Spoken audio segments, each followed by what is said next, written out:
Hello there. Hello? Hey, hi, hello, and welcome to All of the Movies, the podcast where we discuss all of the movies.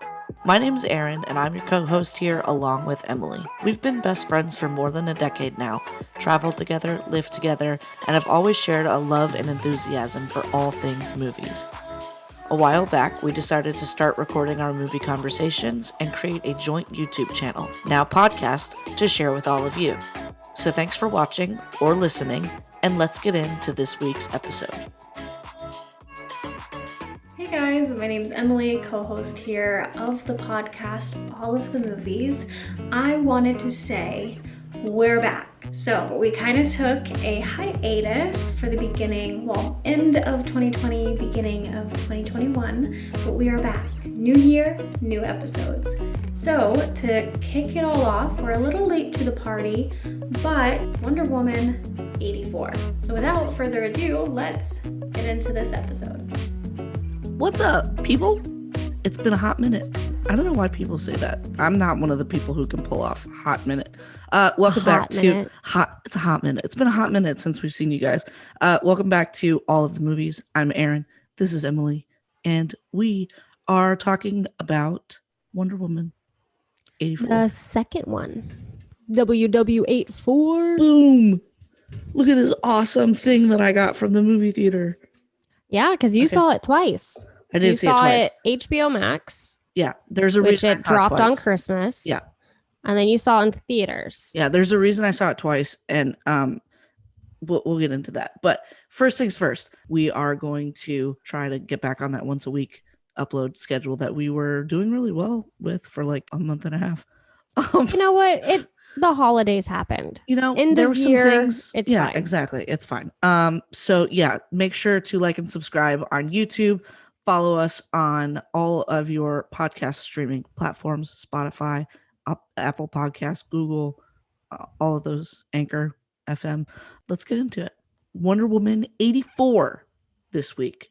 A review discussion. This is the biggest movie once. to come out straight to streaming, I think, this year. Without having to pay for it. Yeah, we're just gonna forget about Mulan. Like that didn't happen. Yeah. I watched it on HBO Max, courtesy of Erinn. Thank you. Got you. And I was really excited for this movie because, for one, Wonder Woman, love her. And the 80s. The 80s is like my favorite time period in time. Yeah. So I was especially super on excited. film. I feel like it just does well on film. The 80s are just a good vibe. Stranger Things. I mean, it's just Take Me Home Tonight. Oh, 80s. that movie was so good. Yeah. Yeah. So I was really excited for it. And I think we should probably do no spoilers for this like first little part and then get into spoilers. Yeah. Because it's still relatively new. I would rate this. We're going straight to the rating. Just going straight to the rating. Just rip the Band-Aid off. A medium bag of popcorn. That I only ate half the popcorn. I'm going to rate it this collector's edition. This one, the Wonder Woman collector's edition popcorn, but not a collector's edition. This one, because I bought it without popcorn because it was not worth the popcorn that would go in it. So it's an empty vessel for what could have been a better movie inside of it. But yes, really cool on the outside and shiny. So that's I think that's probably my biggest that's complaint. how I feel about this movie. Yeah, because if you watch the trailer is deceiving. Yes, it's very deceiving, and I think that may have contributed to why I don't quite like it, because I wanted to see a movie that was like that trailer. The trailer looked so cool with Cheetah and Kristen Wiig and like the 80s and all that kind of stuff. She's so and good. Then when you get to the movie and it's very different from what the trailer portrayed, and it's so slow. The pacing on this movie made it boring. Mm-hmm. Good Yeah. action sequences. I love the chemistry between all of the people, but I was like, okay, plot. Can we Thicken. get there? Can we get some substance, please? Yeah. Like I yeah. Yeah, so let's the story behind why I saw it twice is important because Yes. it was not like I saw it, I have to see it again. I watched it on HBO Max first because my family was going to see it Saturday night at AMC, and I wasn't sure that I was going to be able to get there in time to see it with them because I had church on Saturday afternoon and like all this stuff. I wasn't 100% going to be able to make it to the actual showtime. So I watched it Friday afternoon at home because I didn't want to be left out because Right. hello, I have HBO Max. I can watch this movie. I don't need to wait. I'm going to watch it first. As a matter of fact, you have to wait till tomorrow night to see it, and I'm watching it now. So I watched it on HBO Max, and then things happened, and I was actually able to make the showtime. So I went to AMC and watched it with my family in the theaters. I will say, if this is any reason why movie theaters are so important, because it plays better on the big screen.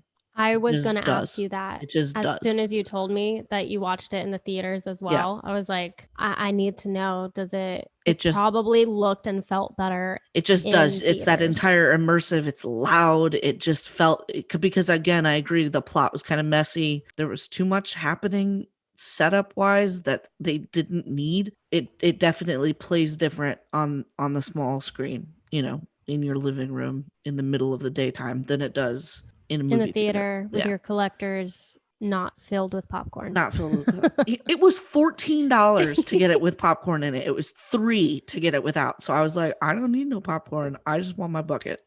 Because this is come on. This is the coolest collector's edition popcorn bucket I've ever seen. It's tin. It's not, most of them are plastic. It's pink on the inside. That actually, this is a great segue into one of my really major complaints with the movie is called WW84. It's set in 1984. Everything is set up for it to be 80s and bright and colorful. But then you watch the movie and it's dull. The movie was not colorful. It was not vibrant. Maybe the first scene with them in the mall. But other than that, like, I hated that scene. It was dull. Like her costume was pretty, and again, I think that's something that played better in the theater than it did on the TV. Like the color grading and everything, it played better in cinema than it did on TV. So that's probably something to do with it. But I do agree. I think that for an 80s or a movie set in the 80s, it should have been way more just popping color. Right. Her Wonder Woman costume was a little bit, but it was not, the poster for it, the marketing they did for it, like it was so vibrant and bright and shiny, just like your collector's item. Yeah. And so I was really looking forward to like saturated, not like to the point of this is 80s. You were looking for the 80s. Yeah, for like some really vibrant stuff. Yeah. And it didn't happen. Yeah, definitely. So. And again, it's a little bit just the fact that you didn't watch it in the theater, because I definitely got more 80s color, that colorized pop art kind of, just what you're used to from an 80s vibe or aesthetic. Definitely got that more in the theater than I did at home. But it still was kind of dull. It was like when it made sense for the movie to remind you it was in the 80s, that's when the color was on point. But the rest of the time, it was just like pushed to the back. Like it didn't matter that it was in the 80s, except for when they were pointing out that it was in the 80s. Like, yeah, exactly. To me, it was just kind of like, could have been WW94 or 2004. Like it didn't, until it was those, like the scene in the mall, the scene with like the clothes swap, her lifting the weights, like those three key scenes were like, remember you're in the 80s. Yeah. That was, remember audience, this movie happens in 1984. Get it? Yeah. Haha. And there's a reason that this guy is trying to get the oil it's because it's the 80s, all of Yeah. and it was just like kind of sloppily put in there, especially for a movie to title 84. It's Yeah. the year is in the title. That better be a bigger deal Important. than just an afterthought. And it did feel like an afterthought at times for sure. When they did it though, they did it really well. Yeah. Now, okay. So without too many spoilers, because if you've seen the trailer, you know that Kristen Wiig's character becomes Cheetah. Chris Pine comes back as Steve Trevor. My problem is maybe this is a spoiler. I don't know.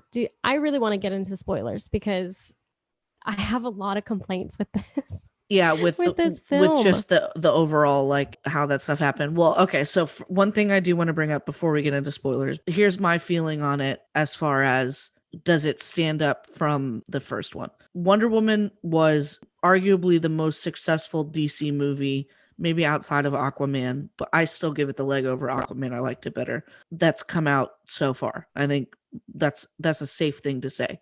Does this one take over that spot? No. Does it deserve the hate that I've seen it get online? No, I don't think so at all.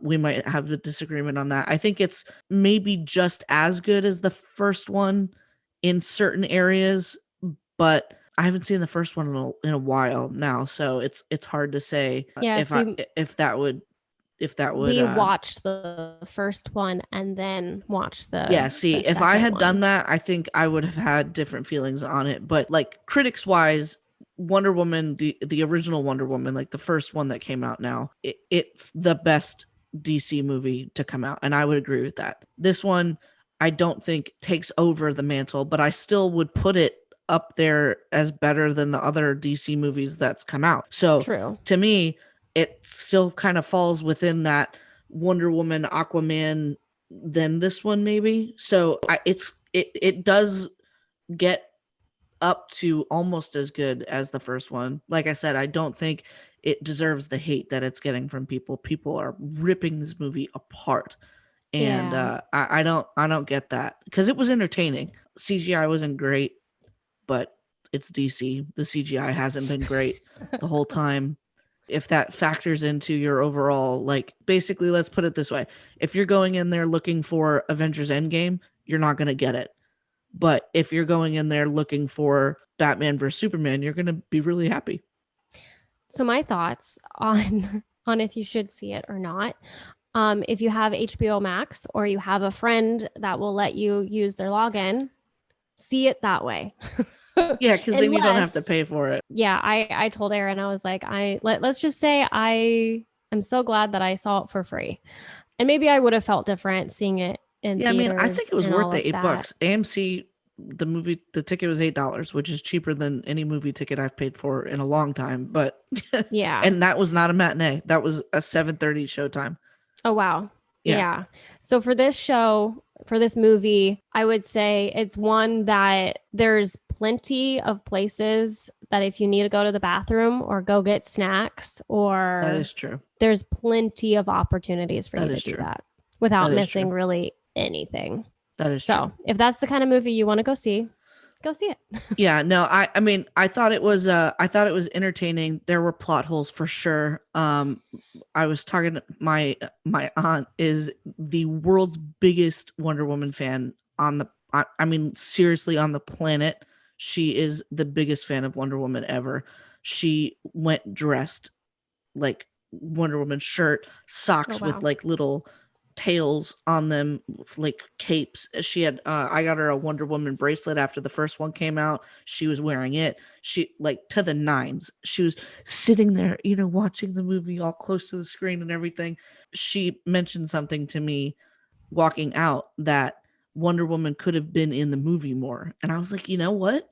That's actually a really good point, because they spent a lot of time focusing on these like subplots that they tried to make them like run parallel to the main plot of the movie, and that just made everything really messy and muddy. So yes, there are definitely places to, like, when I was watching it at home, I paused it a couple times because, people were coming in or talking or whatever, and it didn't really break up the, the story at all.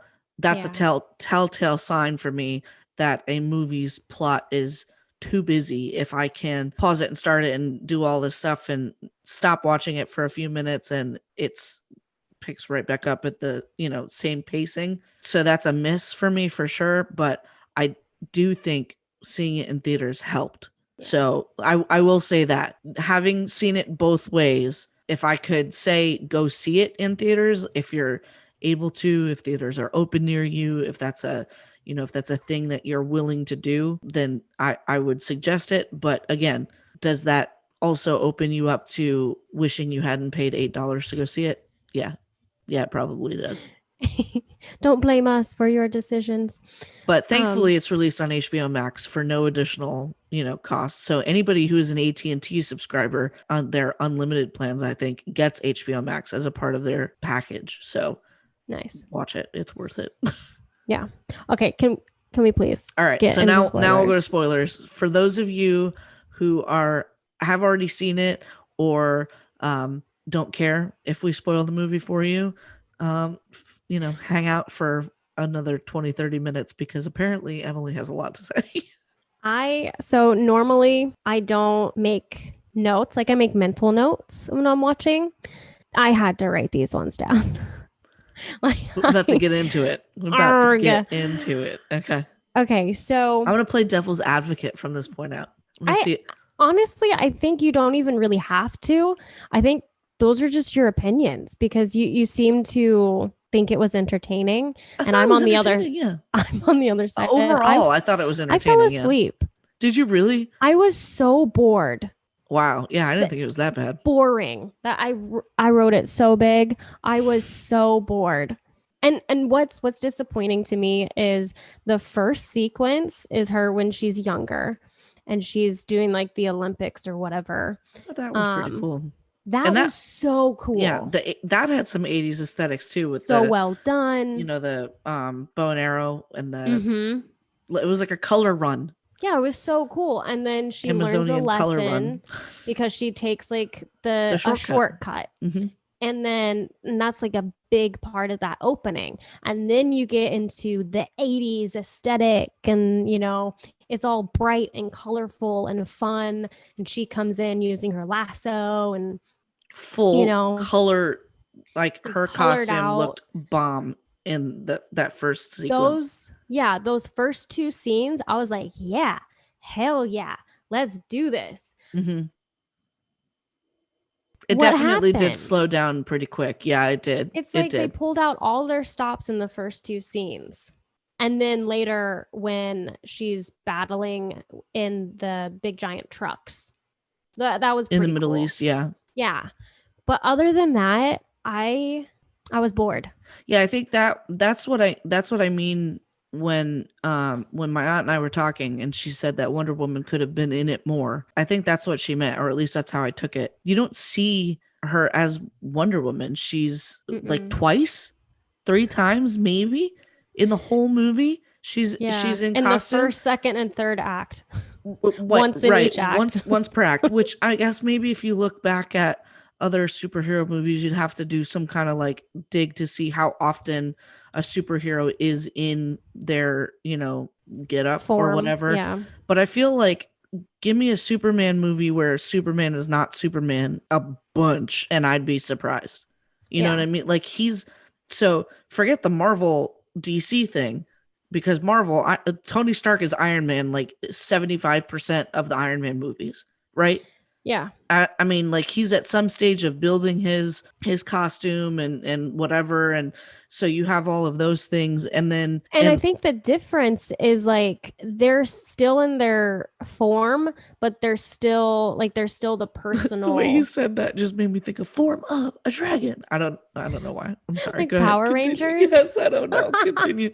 But like when they're in their costumes, okay, their tights, there's still like there's enough of that action in those Marvel movies and other DC movies because like Batman, he's Batman, but he's also doing his personal stuff as Bruce Wayne, and each is compelling, right? Yes, each part is compelling. In this one I was like okay, not all the time because I really like that she was working with the Smithsonian, because that is my dream job. That's what I wanted to be. So I loved that. And I loved Kristen Wiig's character of how she comes in. She's fantastic in this it's movie. a little cliche, you know, there's always that, you know, glow up villain, you know, Catwoman, Poison Ivy, you name it. Whatever, it works. That person. It works. But it and works. Kristen Wiig she was phenomenal. Stellar. Yeah, she was phenomenal. Kristen Wiig. However, how you said there should have been more Wonder Woman, there should have been more Cheetah. Full Cheetah. Yeah, I agree. The fact that she's not Cheetah until the third act, and like halfway through the third act, one fight, you get one fight. You get one fight where she's Cheetah, and it's dark, and the CGI was not great, so maybe that's why there was only one fight as Cheetah. Like, it's cool to see her like this transition, and it was kind of like a slow boil, but it was too slow. Yeah. I think they spent way too much time with Max Lord hopping around granting wishes to focus on the villain that mattered. Like, the cool villain. Yeah, so great. So he's hated him as the villain. Yeah, I didn't like him as the main boss villain. Let him be the big bad. I'm fine with that. But when you have Darth Vader and you leave him on the bench in terms of like Cheetah, come on. That's such a missed opportunity. I thought that was nuts. I thought had they got their connection earlier on in the movie, and then have her go around doing his bidding as Cheetah, that's a huge missed opportunity for me.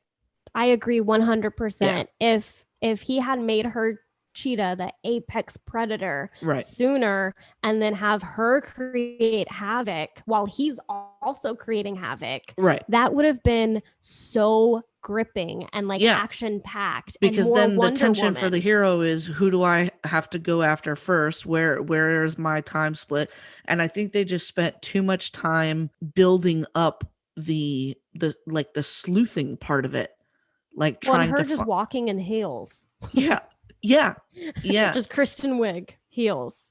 They just got taller and taller. Heels. Like I thought all of that was, it just was a missed opportunity. I think they took too much time away from the main plot line to throw in these little like growth opportunities. You know what I mean? Yeah. I think they focused too much on Lord's, like, the reason behind him having to grant wish after wish. I thought that was like really unnecessary. He was not developed, at least in my opinion, especially with like him and his son. I think he was overly developed in the wrong areas. Yeah. Because like at the very end, you have him like, where's my son? And his son pops out of the trees, and they start running together. And it's supposed to be emotional and like, oh, his son, he chooses his son. And I was like, you didn't even care about your son for this entire movie, and now you care about him? I'm so confused. I thought that they did okay. I mean, I think they definitely could have, because at the beginning of the movie, that his son is only in it for what, 3-4 different like separate scenes, 3 of them with him, with Max Lord. So I think that they did a decent job of building their relationship or their his need to make his son proud, like that part of his character. I thought they did a decent job of that in the time that they allowed themselves to build that.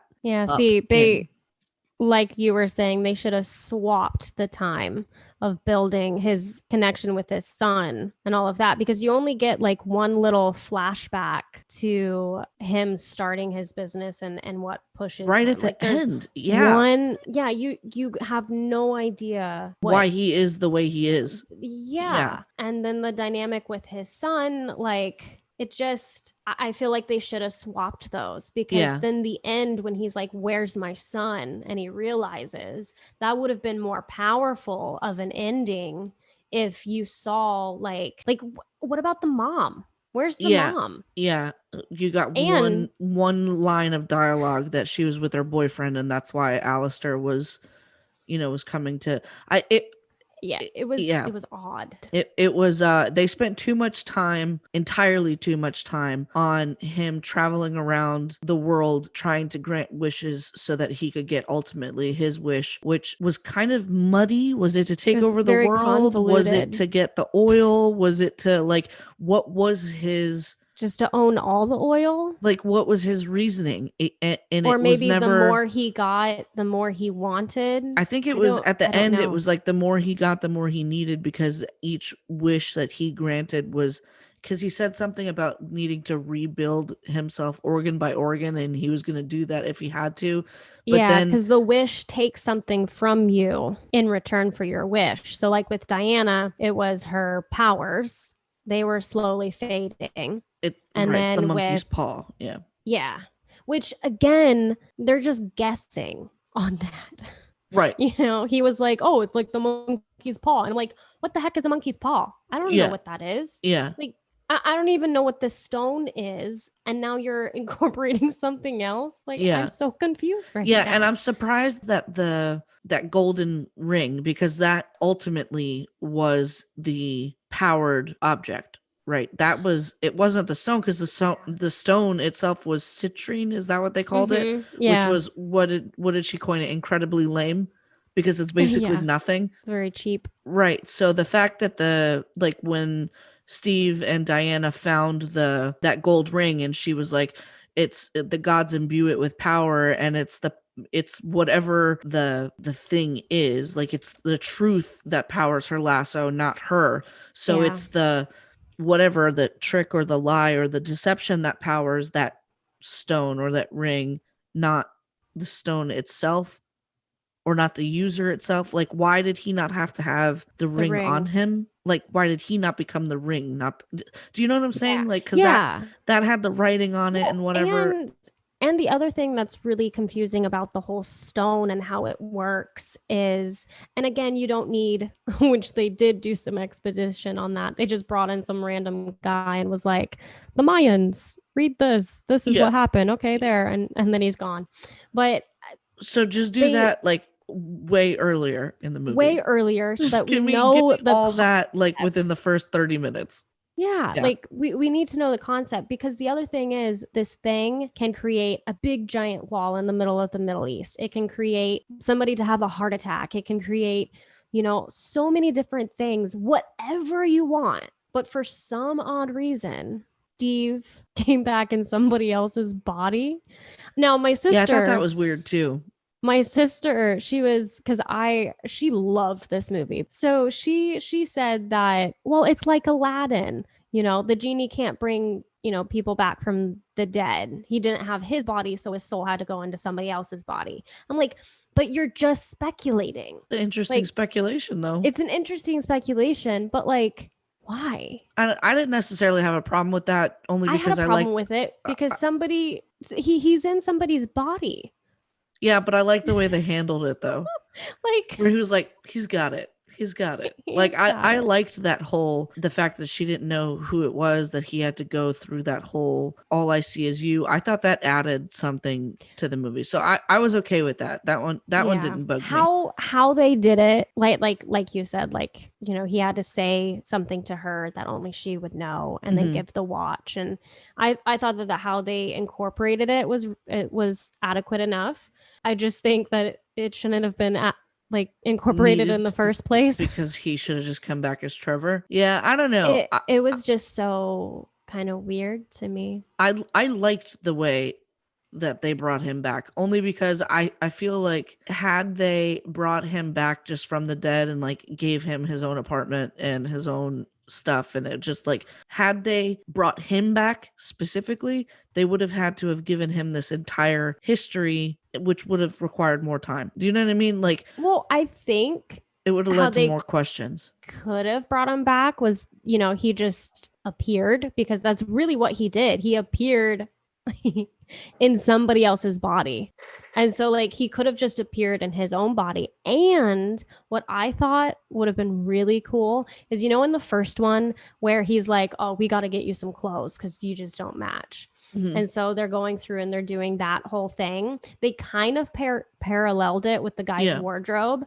But I Yeah. think it would have been really cool to have him go into a shop and like try stuff on just like she did in the first one and do that scene in a shop where she's buying him clothes. Right. I thought that would have been pretty cool and kind of clever.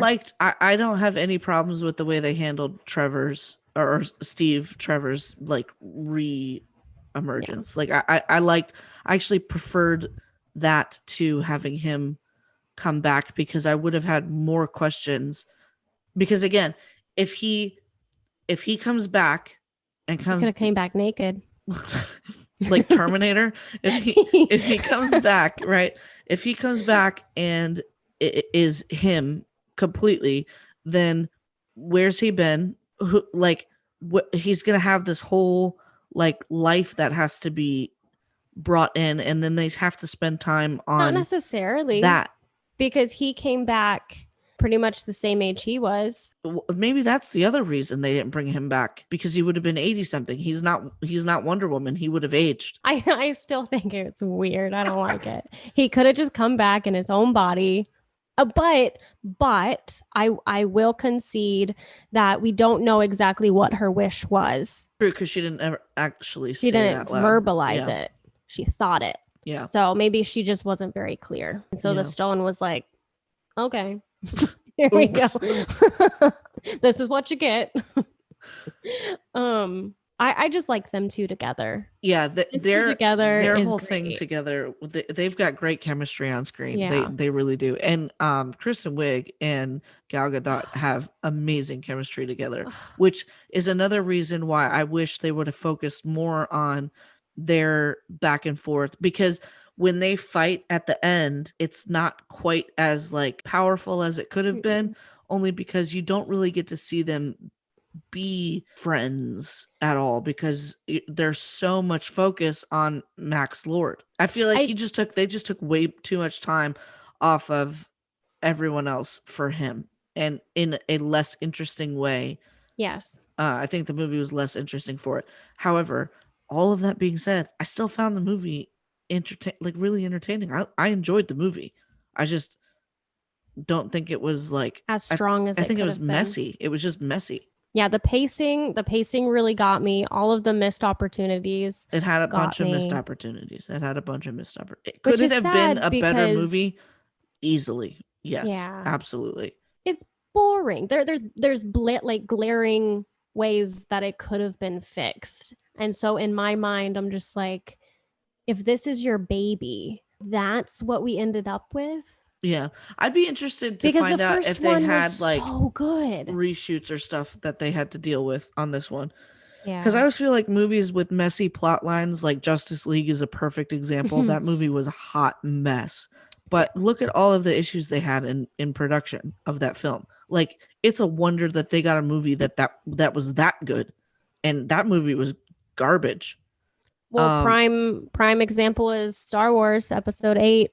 They had tons of reshoots on that thing. Yeah.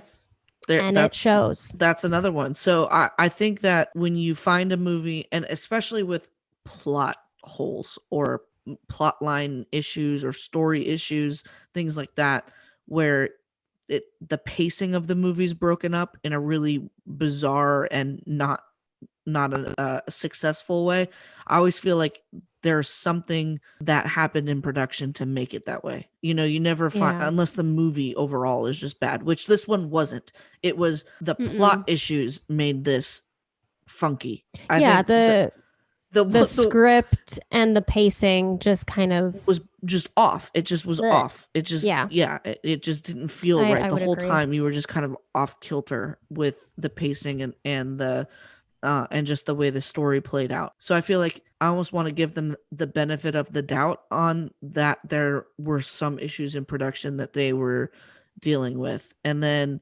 on top of that, you've got a good, 70, 80 to 90% of the audience that are going to watch this movie are going to watch it from their living room. So Honestly, I think you should watch the first one and then the second one, because that's what we did. And going from the first one into the second one, yeah, I'm sure the difference is glaring. it's so glaring. Maybe I shouldn't have done that. I should have just watched the second one. I Because normally the first one's so good. Yeah, the first one was incredible. The first good. one was really good. The first one, I remember leaving the theater going, "This is it. This is going to reboot the entire DC cinematic universe. They finally did it right." Yeah. Speaking of, because they play Turns it at out, least no. like 3 or 4 times in the first one, but her theme music. Yeah, they didn't play it enough in this one. I know. Did they play it once? Yeah, they played a couple times. Yeah, it's not the same. Yeah, because like That one scene when action, she's walking across the battlefield in the first movie, and she's just like she's taking on the fire, taking the bullets and everything. That scene is like epic. I mean, that is what you want in a superhero movie. And of all of the fight scenes in this movie, the closest thing that this movie had to that was the one where she pulled the bullet out of the gun and then shot it at the vase. That was awesome. Yeah. That was awesome. I hate guns. Yeah, that was awesome. I loved that. Well, and the part where she pulls the axle and it makes and it pops it up, and she comes up. Yeah, which was was really cool. Which was also kind of genius the way that she did that as an adult, because you also at the beginning of the movie, she does it when she climbs up the thing and it goes underneath and she goes up and around when she's doing that Olympic run thing. I thought that was really cool how they bookended that, because it was very similar. Speaking of the parallels between the beginning and in the movie, perfect segue. You're welcome. Thank you. Because the last point I wanted to make about this movie was the whole opening sequence, and like the lesson that she learns is you can't take shortcuts, because as soon as she's about to win, Robin Wright comes in, snatches her up, is like, no, you cannot take that shot. You lost. Yeah, you cheated. Don't take shortcuts. Yep. I love that scene. And I think after that, like I could see the parallel between like making a wish to get what you want is a shortcut and you shouldn't do that. I just thought it was really weak of how they put those parallels. Well, I think the parallel is not so much the fact that wishing for something is a shortcut, but that shortcuts take away as much as they give. So like, I think that's that you can't truly win when you're taking a shortcut. And I think the overall point of the movie was stated earlier on, actually, when she said she's something that she learned as a young girl, but you can't see your way through the forest until you're all she says. She has some line at the beginning of the movie when she's narrating. When she's narrating, I think that was the real point of the movie, was that when you're in the fight, when you're in the weeds, you don't necessarily see what's on the other side until you're through it. You don't learn your lesson until you're already on the other side. That's what it was. And I think that was the big point of the movie, because she doesn't see what's right in front of her until she's already come out the other side. And what's right in front of her is that, life is happening and moving forward, and she was so stuck in the past. And I think that was the really big, like, huge overarch of the movie. The wishes were just a shortcut. Yeah. Well, it was the weeds. I wrote down, can't take shortcuts, put yourself out there more. It's pretty much just, look, lady, he's dead. You got to move on. Okay. Yeah. Okay. Yeah. But at the overall expense of not being able to see that until you've already gone through, the trial, as it were. Yeah. Which I thought that was an interesting, like, subtext to have running throughout. I think it just got muddied by all the wishing. Which is my point. Is the parallel the audience doesn't need it like fed Force to fed. them. Like, Mhm. this is the purpose of this movie. Yeah. But it's got to be obvious enough for you to be like, oh, Yeah. you know, Yeah. like to make that conclusion. Yeah. Whereas for me, I was like, is it can't take shortcuts? Is it, what are you trying to tell me with Yeah. this movie? Like, Yeah. what are you trying to say? Yeah. Yeah, it had its misses for sure. I still think it was an entertaining movie. I mean, I'd watch it again. I thought it was entertaining. I still think it's better than most of the DC movies that have come out. Agreed. That's not really hard to do though, but I mean, Oh, to end it, we'll end with the end credit scene. yeah. Because it's a good note, at least Yeah. for me. I love that scene. Yeah, 100. I did too. I thought it was pretty good. I don't even care that they broke the fourth wall with her winking at the camera. Perfection. Well, because you don't know that she was Perfection. winking at someone behind the camera, like the other It's actor true. behind the camera, you know. It's true. But yeah, Linda Carter Oh. making an appearance, that was pretty awesome. And I totally forgot, which is another really favorite part of this movie, is the invisible jet. Yeah. When I watched the cartoons as a little girl, I was like, because as a little girl, I don't know why, I think it was like Top Gun and Wonder Woman, they made me want to be jet fighter pilot. When I was like 6, 7, 8 years old, that's literally what I thought I would do, is be a jet army pilot. Anyways, Okay. and I always thought having an invisible jet would be I loved ever. that scene. I thought that was just really pretty and just really well photographed. I thought that when they flew through the fireworks and everything, I thought that part was that sequence it was so endearing. Yeah, it was really just a beautiful flight. At that moment, you knew he had to go. Yeah. Oh yeah. Yeah, you knew pretty early on that he was not gonna last, just based on a lot of things that were happening. But when he was explaining to her his, you know, what flight was to him, and it's just air and wind and knowing how to catch it and ride it, I'm like, well, he's toast. I mean, you knew. Yeah. You knew that he was not gonna. Did she ride lightning in the movie? Her lasso grabbed onto it, and then she. Yeah. Maybe I fell asleep during that part, because I remember that was in the trailer, but I don't remember it being in the movie. Yeah, she does when she is flying to the bunker where he's at that particle machine. Oh, yeah, I think I fell asleep. That was right after she learned to fly, which that whole segment also was really cool. And again, I thought that was a really interesting way to handle her finding this new power or whatever. Was she couldn't do it until she let go of the weight of the past. That's when she figured out how to fly.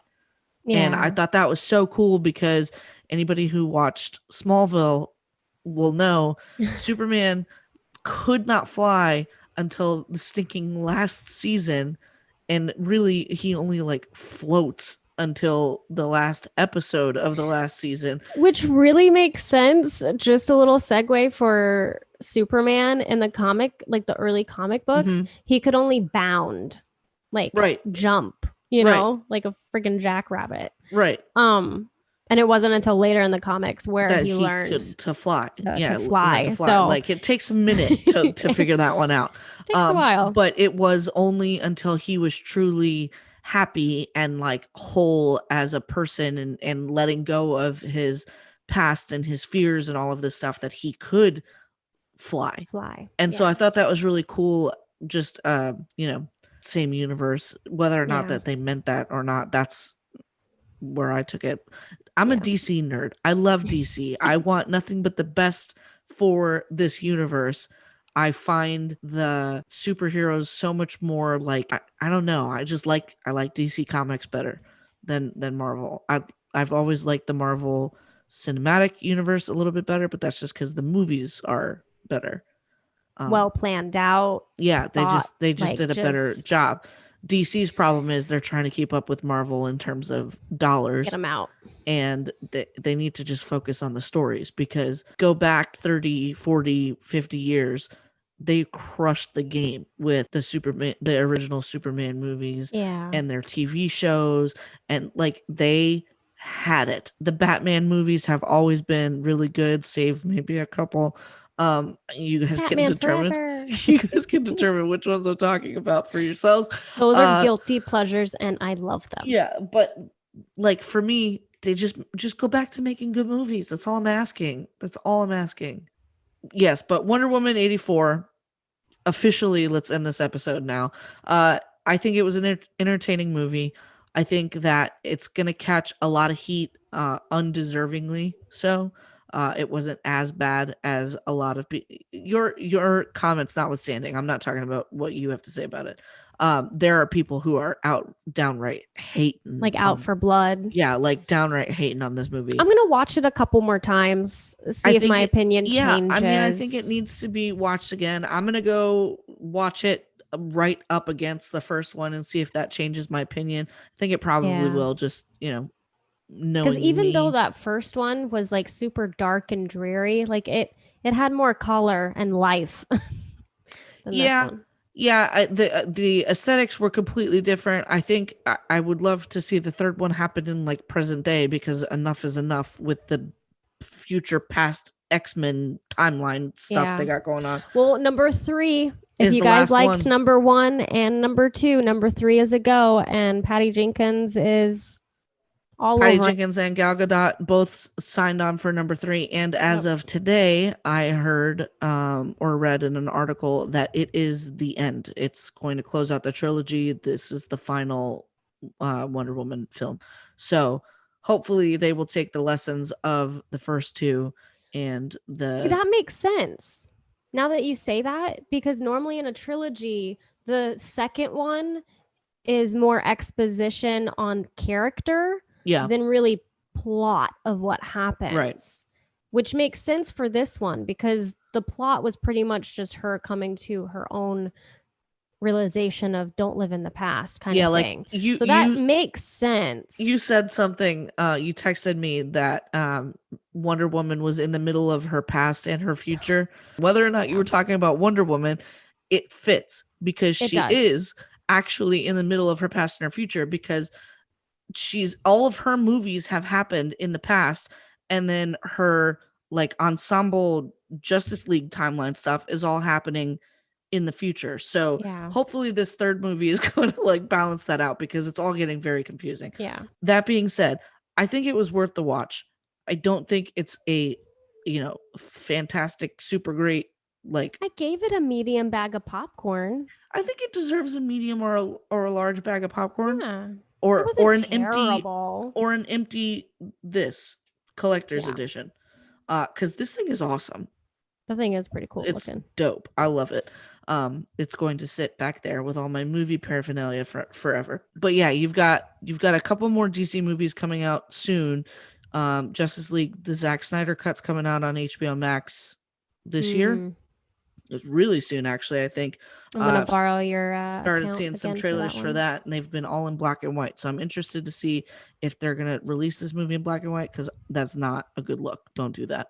Especially if they like redubbed it black and white and didn't film in black and white. I know you're watching this, Zack Snyder. Don't do that. Don't do that. Please don't do that. I loved being able to review this movie because it just came out, and I was like jonesing for new movies to come out this year. So especially in theaters, got to go see a movie in the theater, and now that's all I want to do. I know, I'm so excited. I can't wait to go see one. Side note, movie theaters are super weird now, because all of the movies that are like in the glass, the shadow box, thank you, shadow boxes, I couldn't think of the stupid name. And the shadow boxes are movies that have either come out yet, or now they don't have like release dates, they're just coming soon, and it's really eerie and weird. Aww. And I was like, is this like post-apocalypse? What's happening right now? That's so it was sad. Really weird. It was really weird. Really movies really bizarre. That were supposed to have theatrical And they never did. Yeah, and they didn't. It was really weird. It was really, really bizarre. That's so sad. Yeah, but it was oh man, it just felt so good to be in a movie theater again. They're so loud. Yeah. Sitting there during all the commercials, they're so loud. It's beautiful. It's wonderful. I was so The smell. Oh yeah. The sticky floors. Sticky floors, man. Only good in a movie theater. Only good in a movie theater. We're jonesing for it. Yeah. Support local theaters, please. Yeah, for real. I'm gonna need a hashtag or something. All right, that is it for this episode. Cue the outro. Cue the outro. Bye. Bye. All right, that is a wrap for this week's episode of All of the Movies. Both Erinn and myself are really excited to create and share these discussions, but more importantly, have you guys join in on the conversation. So make sure to subscribe to the channel on YouTube or wherever you stream your podcasts and enable those notifications so you never miss a new episode. Of course, you can connect with us on Instagram at All of the Movies. And don't be shy, we love reading and engaging with fellow movie lovers in the comments down below. We'll catch you next time.